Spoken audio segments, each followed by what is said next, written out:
তুই কাকে খুন করছিস? যে তোর মায়ের জীবন বাঁচিয়েছে তাকে? তুমি কি বলছো মা? ও তো কেবলার কেরামতের ভাড়া করা সন্ত্রাস।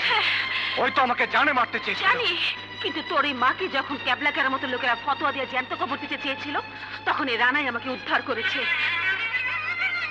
রানা জানতো না তুই কে, চিনতো না ওরা কারা। রানা বুঝেনি সুন্দরগঞ্জের সহজ সরল মানুষেরা ধর্মের ফতোয়া দিয়ে আজ নির্যাতিত।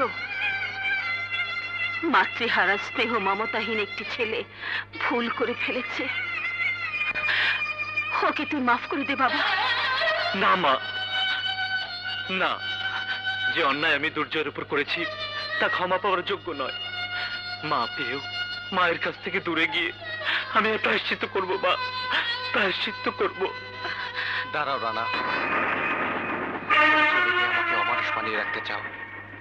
পৃথিবীতে আমার কাছে সবচাইতে উপরে যার স্থান সে আমার মা।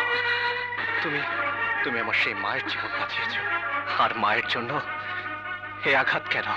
পুরো জীবন পর্যন্ত বিসর্জন দিয়ে দিতে পারি, আর তোমাকে ক্ষমা করে বুকে নিতে পারবো না।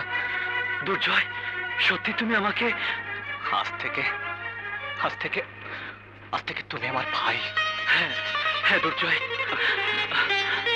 আমার মাথা থেকে একটা অন্যায় বোঝা নেমে গেল। আজ থেকে যে কোনো বিপদে তুমি আমাকে তোমার পাশে পাবে। আমি একটা যুদ্ধ করছি রানা, এ যুদ্ধ অন্যায় আর অত্যাচারের বিরুদ্ধে। এ যুদ্ধ ধর্মের নামে ফতোয়াবাজ ভণ্ড পীরদের বিরুদ্ধে।